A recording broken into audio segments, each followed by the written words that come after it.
Hi everyone, welcome back to another video from Gameplay Classic. Today I'm going to be showing you how to leave a team in Gardenscapes. So let's get started. Open up the Gardenscapes application on your device and from the home page, tap the team icon at the bottom left corner. Now tap on My Team from the left inside menu and click on About. You will see the Leave button in red in the About section. Tap on Leave and click on Yes in the pop-up. If you are a team leader, you may need to assign a new leader before you leave.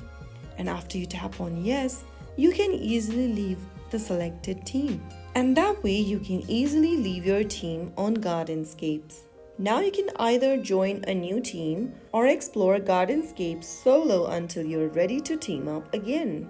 If you found the video helpful, don't forget to subscribe to the channel, like and share for more useful tutorials like this.